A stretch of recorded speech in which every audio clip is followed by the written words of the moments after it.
Olá, seja bem-vindo, seja bem-vinda ao podcast da Academia Judaica, o JCast Preciso Saber. Eu sou Karina Calandrin, sou apresentadora, host aqui do podcast e também professora da Academia Judaica. Este é um espaço para quem tem perguntas, porque no judaísmo nós sabemos que mais do que responder, é muito importante fazer as perguntas certas. Estamos neste episódio, mais uma vez, com uma convidada incrível, a professora Monique Sochachevski, que é historiadora, pesquisadora e uma das vozes mais atentas às encruzilhadas entre identidade política, judaica e também a memória histórica. Monique é doutora pela Fundação Getúlio Vargas, mestre pela UERJ e Senior Fellow do Centro Brasileiro de Relações Internacionais, o SEBRE. Também é professora do IDP, Instituto Brasileiro de Ensino, Desenvolvimento e Pesquisa, e tem se dedicado à construção de pontes entre o Brasil e o Oriente Médio por meio da educação, da diplomacia pública e da escuta histórica. Ela também vai ministrar um novo curso da Academia Judaica, Mulheres Judias na História, em Israel e no Brasil. Uma proposta inovadora que cruza estudos de gênero, história judaica e memória política, a partir de uma perspectiva plural e acessível. Muito obrigada, Monique, por ter aceitado esse convite de estar aqui conosco hoje. Eu agradeço imensamente pelo convite da Academia Judaica, por mais essa iniciativa de um espaço de questionamento, que eu acho que é a essência do judaísmo. E eu queria te parabenizar, Karina. Eu acho muito importante ter uma voz aí de uma nova geração de estudiosos de Oriente Médio de uma maneira geral e, sobretudo, uma mulher e uma mulher judia também. Então, muito obrigada. Eu agradeço. Para mim é uma honra estar com você. Você é uma admiração. Sim, para mim, eu te admiro muito, né? Você é um exemplo para mim, enquanto mulher, enquanto judia, enquanto pesquisadora. Então, muito obrigada mesmo. Vamos começar essa conversa já com uma pergunta. Antes da gente entrar nos temas, de fato, eu quero perguntar com algo mais pessoal, né? Começar com algo mais pessoal. Você transita, né, nesse campo da história, você é historiadora, mas fala também sobre política internacional, é claro, sobre diplomacia pública. O que te despertou o desejo de entender o mundo através da história? Né? E por que esse olhar é tão importante hoje?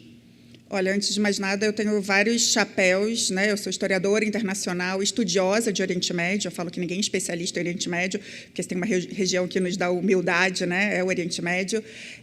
E, na realidade, eu acho bonito isso. Eu estudei no Colégio Israelita Brasileiro Sholem Aleichem, finado, né? Sholem, no Rio. E no 9º ano, antiga 8ª série, eu tive uma professora de história, muito comum, né? Quem estuda história, porque teve um professor inspirador. Era Ana Paula, nem lembro do sobrenome dela. E ela me encantou, no primeiro momento, pela história. Depois eu fui morar em Israel, eu morei 5 anos, já fiz classe brasileira em Israel, em Yemen Nord, 3 anos. Depois eu estudei na Universidade de Tel Aviv. E em Israel você dá um peteleco numa pedra, tem 5 séculos de história, 3 guerras por causa dela. Então, para mim, foi um pouco a empiria, né? Enfim, ainda mais em Yemen Nord, a gente tinha muita aula prática, que me fez me interessar pela história. Então, eu fiz toda a minha formação em História, a graduação e o mestrado na UERJ, tinha começado na Universidade de Tel Aviv, depois o doutorado e o pós-doutorado na Fundação Getúlio Vargas, e morei na Turquia. E o que fica claro para mim é de que a história é a lente mais importante. Fica claro a cada dia, por mais que eu atue em outras áreas, que não tem como falar de conjuntura do que está acontecendo nesse exato momento em Israel, que a gente tem os reféns para serem libertados, e depois a gente vai ter prisioneiros palestinos trocados, depois ajuda humanitária. Não tem como falar de conjuntura sem entender a longa duração, sem entender a história. Então, foi um pouco por aí, de uma professora, depois de uma vivência, e também, cada vez mais, uma interlocução com todas as áreas, continuo seguindo, achando que a história é mais importante. Perfeito. Já segue com a segunda pergunta, que tem a ver com... Você já citou a situação atual, né, que estamos para receber os reféns agora, enfim, né, a finalização desse resgate dos reféns em Israel e talvez, quem sabe, o fim dessa guerra, enfim. Então, a gente vive agora uma série de rupturas, né? A guerra que acontece entre Israel e Hamas não é a única guerra hoje no mundo. Existe a guerra na Ucrânia, que não termina, guerra no Sudão.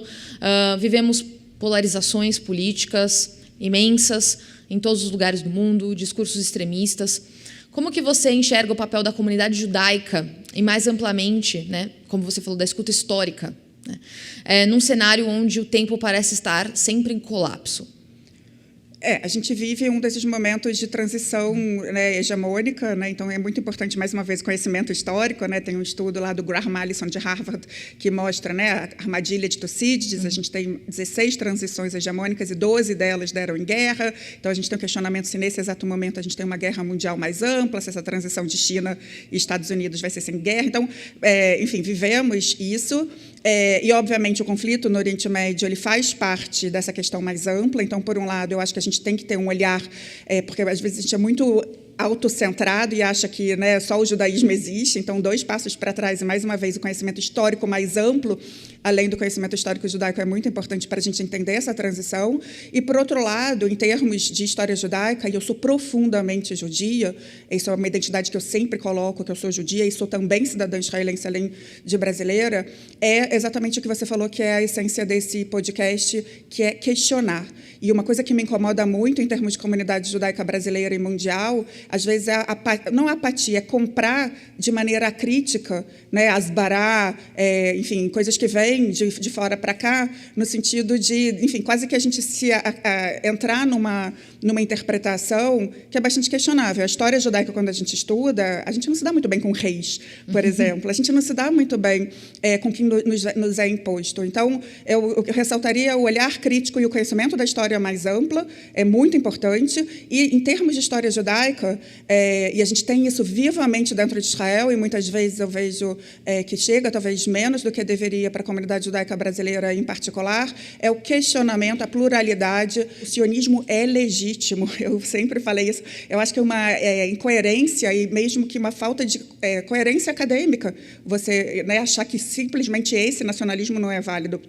Então, o sionismo é válido, o Estado de Israel é legítimo, é uma história incrível, que, nesse exato momento, está, sim, passando por uma crise, e eu acho que é judaicamente necessário questionar e se posicionar em relação a isso. Não comprar acriticamente o que nos vendem, enfim, por pautas políticas variadas.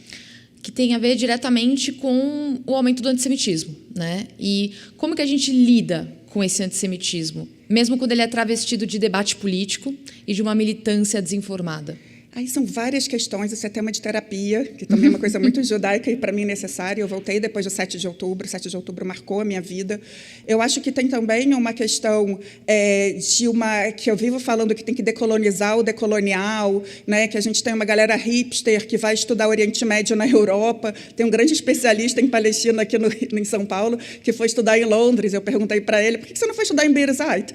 Né? Enfim, eu fui estudar na Turquia. A gente tem hoje acadêmicos brasileiros, acho que o professor Paulo Gabriel da UF é um grande nome, que a gente tem esse esforço de estudar o Oriente Médio pelo Oriente Médio, né? Então, eu tenho muita preguiça, e eu acho que isso que eu falei, uma desonestidade intelectual, e quase, não vou usar o termo woke, que eu sou contra ele, mas você tem quase que enfim, pessoas que acham que entendem o Oriente Médio e se gabaritam porque estudaram no Sciences Po, no Sorbonne, quando não tem conhecimento no Oriente Médio. A experiência no Oriente Médio mostra que as pessoas são muito menos radicais, até por conta da dureza. E o terceiro ponto que eu queria ressaltar, e eu acho que tem a ver com esse olhar crítico que a gente tem que ter na comunidade judaica daqui, é que, às vezes, nos vendem o que seria enfim, às vezes nos vendem como antissemitismo para consumo interno. Para muitas pessoas, é importante vender o medo, né? Então, assim, é tudo antissemitismo, e com isso, né, você tem recursos, inclusive, você tem grupos, né, se mostrando quase que líderes da comunidade judaica para cá e para fora. Eu transito por Brasília, eu estive em Brasília agora no 7 de outubro, fico muito preocupada, né, quem é que está mostrando, se declarando liderança da comunidade judaica, em que medida, mais uma vez, é muito sensível, né, mas em que medida muitas vezes se vende um antissemitismo para vender um medo e para se vender uma força política masculina. Eu tenho uma lente de gênero em tudo também. Então, assim, mais uma vez, tá tonta, bem-vindo não só ao Oriente Médio, mas ao judaísmo, ao meu judaísmo, são muitas dúvidas. Não há dúvida que é antissemitismo, eu vivi muitos casos na pele, mas eu acho que tem que se posicionar e não se curvar. Eu concordo muito com o que você disse, ainda mais quando a gente fala do conhecimento do Oriente Médio pelo Oriente Médio. Quando eu fiz meu doutorado também, eu tive a oportunidade de fazer um sanduíche em Israel, né? É muito importante você estudar o Oriente Médio a partir do Oriente Médio, e que é o discurso vendido como discurso decolonial, né? Só que é curioso que essas pessoas do discurso decolonial não estudaram né, nos países do Oriente Médio, ou da África, ou da Ásia. Elas foram estudar na Europa ou nos Estados Unidos.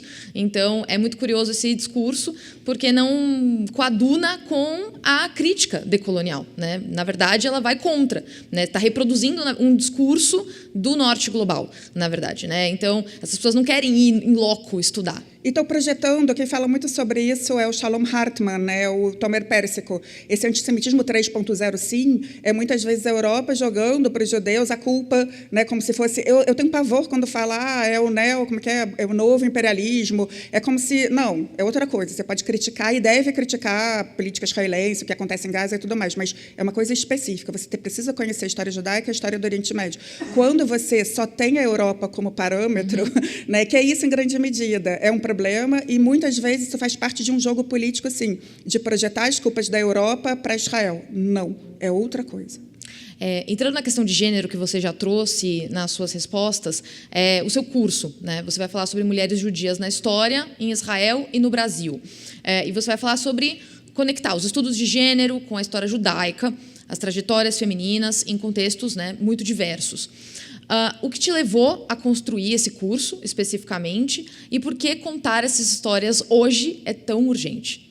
Acho que são várias questões, Karina. Eu sou uma estudiosa de Oriente Médio, trabalho, sobretudo, né, com o conflito israelo-palestino, com história otomana e da Turquia, morei na Turquia no meu doutorado, crescentemente estudo Marrocos, né, então vou seguir falando sobre Oriente Médio, mas há mais ou menos uns 10 anos, gênero virou uma pauta. Eu brinco, porque eu fui professora da Escola de Comando Estado-Maior do Exército, né, fui professora da ECM, e eu falo que o Exército me fez feminista, que tem sempre o aha moment, quando você tem que andar 3 quilômetros até o banheiro, quando você é a única pessoa com 500 homens na plateia. Então, eu comecei a me interessar pelo tema de gênero, e aí comecei nos últimos anos, eu tenho uma agenda, tenho publicado sobre as mulheres no Oriente Médio, falei sobre a viagem da Tarsila do Amaral no Oriente Médio, sobre as mulheres, enfim, judias, né, de uma maneira geral, e crescentemente mulheres brasileiras também, né, e aí também se junta com o ativismo, porque quando a gente pensa nos estudos de gênero, o grande nome é Cynthia Enlow, né, dos estudos críticos feministas, ela fala da curiosidade feminista, onde estão as mulheres? E você vira onde estão as mulheres.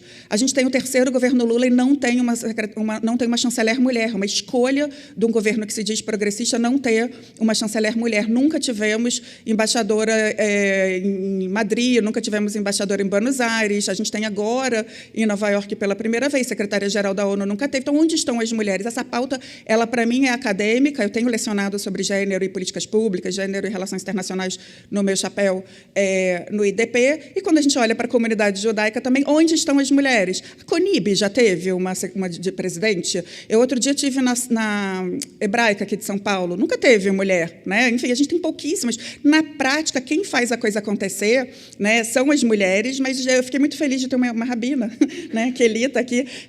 Então, eu também me interesso por isso. Então, é um misto de questão acadêmica com questão pessoal, e, ao mesmo tempo, a gente está falando aqui desse mundo de transição hegemônica que nos vendem o desespero. E aí, mais uma vez, o bom da história é que a gente sabe que nada é dado, sempre tem escolha.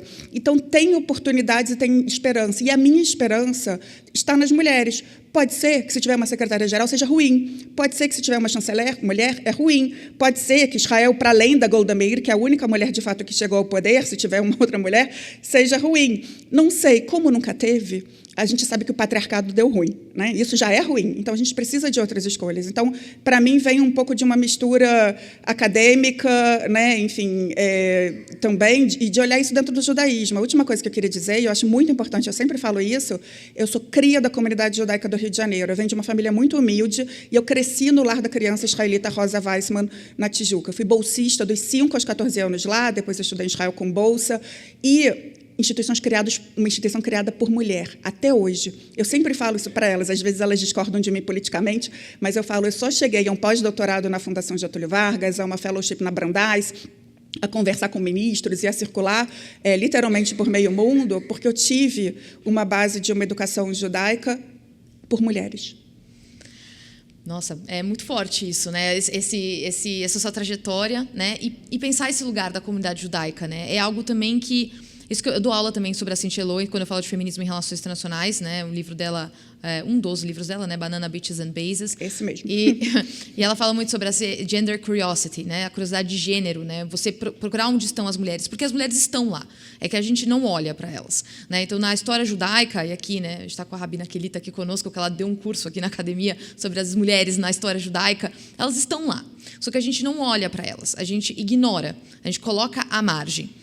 E por isso eu te pergunto, entre as biografias que você vai abordar no seu curso, tem alguma figura que você achou surpreendente, que você acha surpreendente ou provocadora, para você compartilhar aqui com a gente, para dar um spoiler do seu curso? Enfim, eu gosto muito das histórias menos conhecidas, né? Nesse exato momento, só para dar um spoiler, né? Ontem eu entrevistei a minha sogra. A gente teve uma fala aqui sobre medicina. Meu filho está fazendo medicina na FRJ, né? Eu sou de chamar meio metida nisso, né? E a avó do meu marido foi uma das primeiras médicas no Rio de Janeiro, a doutora Sara Faertag Malamute. Se formou em 1937, numa turma que tinha uma mulher protestante, uma mulher negra e ela, né? E fez toda uma carreira que, a princípio, parece silenciosa, mas quando a gente vai cavando, né? Trabalhou com as cantoras de rádio, com as esposas dos jogadores do Vasco, enfim, com a Associação dos Trabalhadores do Comércio no Rio de Janeiro, né? E com as polacas também. Então, assim, eu me interesso, sobretudo, com essas histórias menos conhecidas. Eu tive a oportunidade de escrever um texto que saiu na Cadernos de Política Exterior, que é a revista do Itamaraty, sobre a Miriam Sorachevsky, a Miriam Leonardo Pereira Sorachevsky, que a gente não é parente, mas é mãe de Renata Sorrah, que foi uma diplomata. Ela entrou no Itamaraty junto com Guimarães Rosa, nos anos 30, e teve que abrir mão da carreira porque era proibido, né? Você era vetado casar com um estrangeiro e manter uma carreira. Então, o meu intuito é trazer um pouco essa minha agenda de pesquisa dessas mulheres menos famosas, e que, ao mesmo tempo, a gente acha fascinante o quanto elas deixaram, né? A Miriam, né, que foi essa diplomata, ela acabou abrindo mão da carreira diplomática, mas ajudou a família a criar a Mate Incêndios, que é uma empresa que nos salvou na pandemia com balões, né, de oxigênio, e deixou Renata Sorrah, né? Débora Evelyn, que é sobrinha, que também é da mesma família. Então, eu me interesso por isso, mas tem muitas mulheres poderosérrimas. Eu vou contar a história da dona Gracia Mendes, né, que foi simplesmente uma das figuras mais importantes do Império Otomano, né, uma judia vinda da Península Ibérica, que foi recebida pelo sultão Suleiman e deixou marcas na história otomana até hoje. Uma das sinagogas mais importantes de Izmir se chama La Senhora, né, por causa dela. Quero contar a história de Helena Salem também, que foi, né, uma jornalista brasileira de origem de Izmirlã, turca, e que foi a primeira correspondente de guerra brasileira. Ela, por acaso, estava de férias no Egito, na Guerra do Yom Kippur, e acabou sendo a correspondente do Jornal do Brasil. Então, meu intuito é falar um pouco nessa mesma vibe de onde estão as mulheres, essa curiosidade, onde estão as mulheres judias em geral e no Brasil. São várias, poderosérrimas, né? Então, esse vai ser o intuito, e gerar também não só curiosidade para que a gente né, que a gente veja que antes de nós, né, tiveram tantas outras, e que isso gere interesse também de engajamento, inclusive de liderança das mulheres judias na liderança comunitária, de novos olhares. Então, é sempre toda a história contemporânea que a gente fala, né, de olhar a história em geral e judaica para pensar o Brasil e o mundo. Com certeza. E esse é um desafio que você é professora, eu também sou, que a gente enfrenta com, sei lá, acho que com as nossas alunas. Isso é algo que eu quero muito que elas cheguem nesses lugares também. Eu quero que elas estejam em lugares de liderança, né? Isso principalmente quando eu dou aula para mulheres em geral, mas principalmente as meninas judias, que eu dou aula no colégio judaico, porque a gente precisa dessas lideranças jovens de mulheres na comunidade judaica, né, no Brasil. E ainda é difícil porque muitas imaginam que não é um lugar para elas. Então, a gente tem que fazer essa construção também da própria autoestima, né, das meninas e das mulheres jovens, para que elas se sintam aptas a ocupar esse lugar, porque muitas vezes, né, se elas não fizerem nada, vão só deixar elas de escanteio, porque foi o que a história sempre fez com as mulheres. Sim, elas, na realidade, são maioria. Eu não sei no seu curso, em todos os cursos de relações internacionais, sim, em todos os lugares que eu atuo, as mulheres são maioria, em grande medida se destacam muito, mas a questão também é o telhado de vidro, né? Então, eu acho importante também isso, estimular que não parem no meio do caminho e sigam questionando, né? Eu brinco que, além da curiosidade feminista, mas por quê? Cadê as mulheres? É só perguntar isso e gerar esse intuito. E não é mimimi, não é woke, não é coisa de esquerda, isso é justiça Isso é a capacidade, né, da comunidade judaica de que olhe para as suas mulheres, para o Brasil e também para o mundo. Quando a gente deixa de fora muitas capacidades e silencia, é ruim. Com certeza. O nosso podcast se chama Preciso Saber. Então, no final de cada episódio, eu sempre pergunto para os entrevistados o que é preciso saber, né, sobre o episódio, sobre o tema que nós estamos discutindo. Então, como o seu curso é sobre mulheres, né, você está sempre muito engajada na questão de gênero, eu te pergunto o que você gostaria que o nosso público, tanto aqui que está aqui ao vivo, quanto, né, os que vão assistir posteriormente, o que eles precisam saber sobre esse lugar das mulheres no judaísmo, tanto na história quanto na contemporaneidade? Eu acho que precisa conhecer, né? Esse é exatamente, né, o momento. Porque precisa saber, preciso conhecer a história, preciso conhecer que tem vários, né, onde não é sempre a primeira, né? Na realidade, a gente tem muitas mulheres poderosas, inspiradoras, né? E eu acho que precisa também, eu acho que para mim é o meu mantra, precisa conhecer história. Né, além das mulheres, eu quero muito estimular isso. Né, então, para a gente falar das quiras otomanas, que eram as mulheres que atuavam dentro dos haréns, elas conseguiam chegar até as mulheres das sultanas, que eram poderosérrimas. Né, a gente precisa conhecer minimamente um pouco da história do Império Otomano para poder falar das mulheres, do judaísmo otomano e das mulheres do Império Otomano. Então, assim, o meu mantra também tem sido sempre esse, né, da gente conhecer a história mais ampla, que é fascinante. Quando a gente estuda, sobretudo, uma história para além do Ocidente. O Ocidente é um parêntese na história global. Esse negócio de Revolução Francesa, Revolução Americana, é importante, mas é um parêntese. Então, quando você estuda a história otomana, quando você estuda, eu tive no Azerbaijão, a história do Cáucaso, né? Enfim, isso abre não só, mais uma vez, né, essa coisa imediata, né, da gente pensar a política e tudo mais, mas assim é uma janela. Eu sou apaixonada e eu acho que, para mim, a metodologia que mais funciona como professora é contagiar pela paixão, e eu sempre brinco que vai ficar todo mundo ali, né, pobre na Amazon e afins, porque é muito livro, né, no sentido de que também muita recomendação de livros e filmes e séries. Aqui, um pouco antes de entrar aqui para gravar, eu estava conversando, tem séries turcas, por exemplo, como o Clube, né, The Club, que mostra, né, a gente consegue vislumbrar um pouquinho, né, uma outra história, e uma outra história de mulheres, uma outra história de judaísmo também. Então, para mim, eu preciso saber isso, conhecer a história e outras histórias, para além do Ocidente, com todo respeito ao Ocidente, é importantíssimo. Para mim, é muito importante muitas ideias que vêm do Ocidente, o problema é o quanto o Ocidente está sendo coerente em defendê-las, mas é um pouco por aí, sair com mais questões e uma lista gigantesca de livros e filmes, isso eu adoro. Aproveitando isso já, então, pedir para que você nos dê dicas para nos deixar mais pobres, né? Comprarmos mais livros.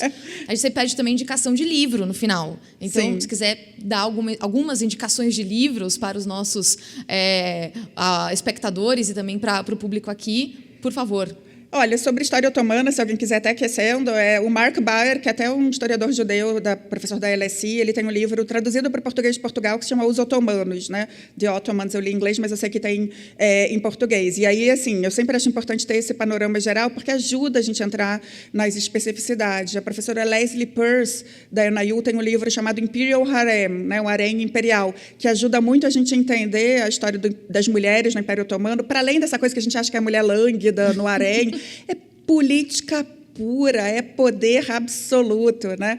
Então, eu acho que esses dois livros com uma pegada mais histórica, tudo do Orhan Pamuk, que é maravilhoso, sobretudo o livro Istambul, Memória e Cidade, foi o livro que mudou a minha vida, foi o livro que me fez morar na Turquia e estudar a história otomana. Tive a oportunidade de falar isso para ele, e ele falou, tipo, Istambul? Você morou em Istambul? Eu falei, não, Ankara. Eu morei em Ankara. Ele, I'm so sorry, né? Então, realmente, né, Istambul é muito mais fascinante. Mas acho que eu indicaria também isso, né? Sempre mesclar a história e a história acadêmica, e por que é importante a gente continuar a ter esse olhar acadêmico, né? Enfim, temos acadêmicos incríveis, também trazer essa ficção que é absolutamente sofisticada. E também eu gosto muito, né? Eu brinco que às vezes você está na esteira, essa coisa, né? O pitch tem que ser muito rápido. Tem um podcast em inglês chamado Ottoman History Podcast, que é muito legal, porque não é só a história otomana, né? Eles têm episódios, inclusive me citam num deles sobre um imam que veio para o Brasil. Eles simplesmente mapeiam tudo que tem de história do Oriente Médio. Então, tem coisa para romance, né, ficção, livros e também coisas para escutar. né? Enfim, podcast, eu adoro essa nova forma.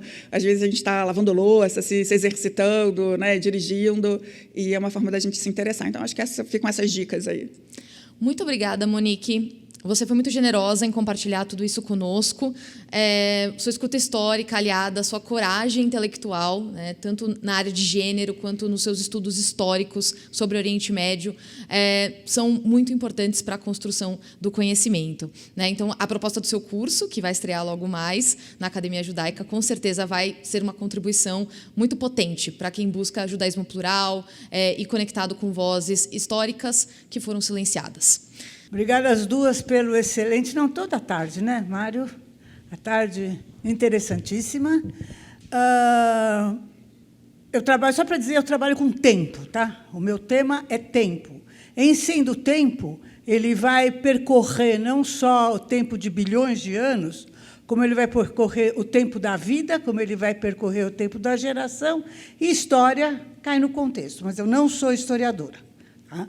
Eu sou membro da Academia Brasileira de Ciências, sou membro da Academia do Terceiro Mundo, faço ciência de forma geral. E sou mulher.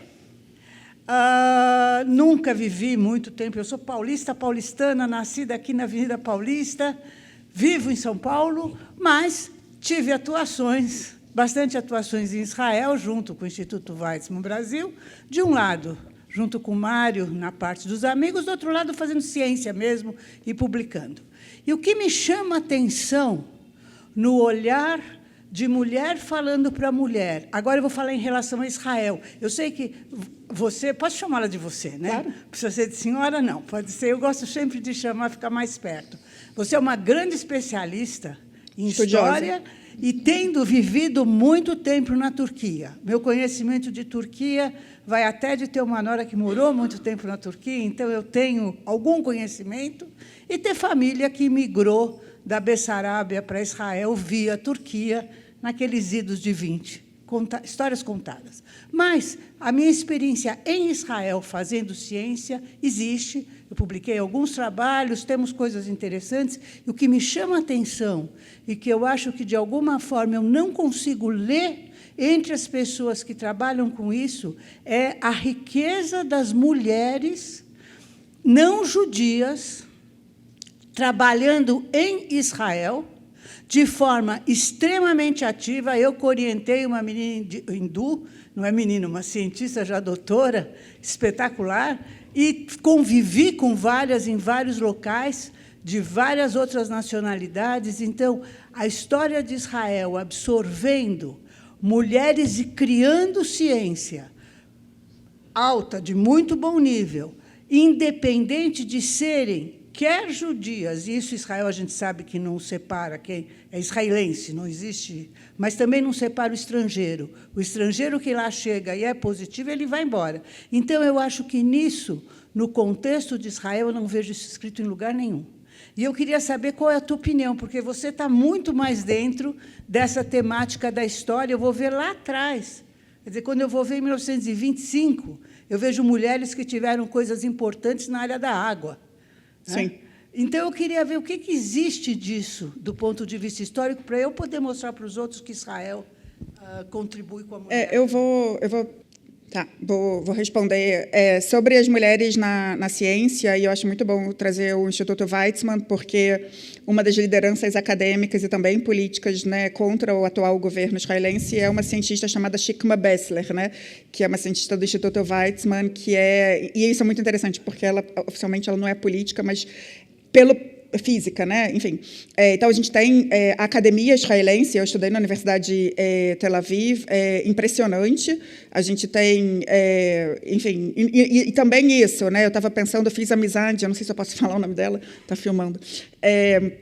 Mas tem uma brasileira que é uma das maiores estudiosas de cérebro, ela está na Ben Gurion, ela é casada com uma pessoa da inteligência acho que a pessoa mais poderosa que eu já conheci, e não é judia, né? E fez a carreira, né, nas universidades israelenses, que são excelentes.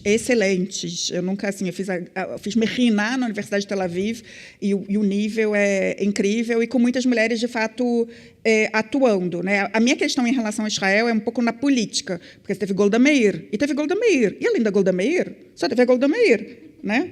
Quem foi? Cadê as mulheres? Né? Nesse exato momento, que teve agora a discussão em Sharm el-Sheikh, em tudo, cadê as mulheres? Olha quem são as mulheres que estão agora. Então, a minha questão em relação a Israel tem muito a ver com mulheres absolutamente capacitadas. Se eu puder falar, se eu tivesse que dar o Nobel, eu daria para Einav Zenkauer.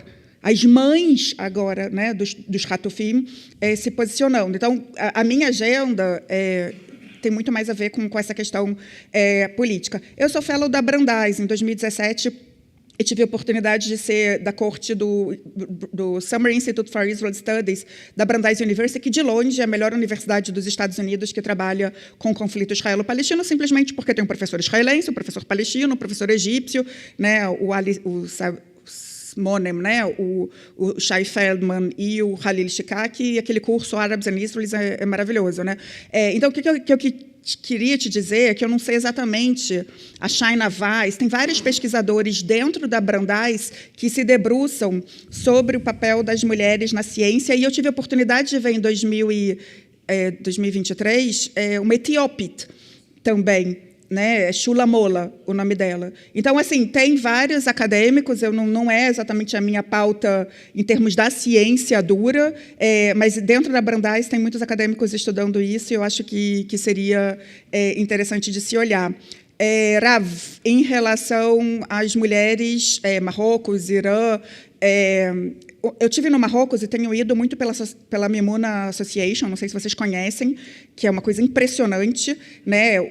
Quem começou foram estudantes, em 2007, estudantes muçulmanos nas universidades marroquinas se deram conta de que a segunda religião do Marrocos é a judaica, e aí eles criaram várias estruturas, e é impressionante. Eles são ligados ao rei, inclusive, né? Uma das maiores diásporas marroquinas está em Israel, então é impressionante. Aliás, eu estive em Essaouira. Essaouira é comparado a Salônica, uma cidade que teve maioria judaica, né, e que festeja o seu passado, né? Então, eu acho muito importante frisar aí o porquê do Marrocos, e a relação do Brasil com o Marrocos passa pela comunidade judaica da Amazônia, né? A gente tem Alcolumbre, tem outros tantos. Então, assim, essa é uma pauta nova. Quando a gente fala de Oriente Médio de uma maneira geral, eu falo patriarcado ecumênico, né? Enfim, eu estou reclamando de Israel, né, com várias mulheres, mas você tem os do Latanashim, você pode ver os números de violência doméstica, do quanto essa militarização gera violência dentro das famílias, enfim. Então, só para deixar claro que Israel tem muitos problemas. O Marrocos, sim, essa é uma questão importante. Né, enfim, a situação das mulheres. Nesse exato momento que a gente está conversando, a gente tem a geração Z nas ruas, justamente, né? A gente tem uma geração que tem acesso às mídias sociais, a muitas pautas, né, demandando algumas reformas. Inclusive, eu acho que essa é a razão pela qual o Marrocos não está participando ali do pool, né, da negociação, porque o Marrocos tem essa ligação com Israel. Mas, enfim, é um tema... Eu não gosto de falar oprimidas, até porque quando você olha para o Marrocos, e para mim isso é fascinante, as pessoas falam que o Marrocos é um país árabe. Gente, não é árabe, ele é árabe e amazir, que a gente chama de berbere aqui. Hoje é um dos maiores temas. Então, você tem outras questões identitárias. As mulheres amazir têm uma demanda, e as mulheres judias, elas são tanto amazir quanto sfaradiot, e também dialogam com essa identidade árabe. Então, o que eu diria do Marrocos é que tem muitas questões. A gente está falando de um Estado que não é exatamente democrático. De uma maneira geral, a questão de gênero é uma questão, e as mulheres têm o seu espaço, mas, obviamente, enfim, não é tanto... Eu não vejo tanto uma perseguição às claras do governo, esse é o meu ponto. Tá? Muito pelo contrário. É um governo que, sobretudo depois da Primavera Árabe, articulado com os países do Golfo, tem tentado dar algumas reformas justamente para acalmar, né, o país e continuar governando. Em relação ao Irã, a gente está falando, né, enfim, de uma civilização sofisticadérrima, antiga, né, que tem uma presença judaica, inclusive, muito, muito antiga, e que desde 1979 tem um negócio muito interessante, né, que é um regime, né, é uma mistura de narrativa islâmica com uma coisa moderna, porque república islâmica, não existe república na história do Islã, né, isso é muito importante, porque as pessoas falam, é uma coisa, às vezes falam teocracia, mais ou menos, são os usos políticos, né, e você tem alguns grupos, que eu acho que isso falta no debate público, né? Curdos estão sendo perseguidos loucamente. Ninguém fala de curdo no Brasil, temos pouquíssimas pessoas, eu sou uma que fala há muito tempo. Baluches, árabes, enfim, o Irã tem uma questão, né? A gente pensa o Irã como xiita e persa, mas tem outras questões. E o regime luta contra as mulheres. A Nobel da Paz, Narges Mohammadi, escreveu um livro que eu recomendo para todo mundo, chamado Tortura Branca, que é também ecumênico. As mulheres têm Bahá'í, tem mulheres, sei lá, xiitas, mas que, né, enfim, dentro do xiismo estão questionando. Então, o meu ponto para o senhor o Oriente Médio todo, inclusive Israel, tem muitas questões em relação a gênero. O Brasil, a gente está discutindo se o Lula vai indicar mulher para STF. Provavelmente não, mas a gente vai continuar gritando para ficar caro. Tá? O Oriente Médio também. Né? E a gente tem que tomar muito cuidado também para, às vezes, não instrumentalizar.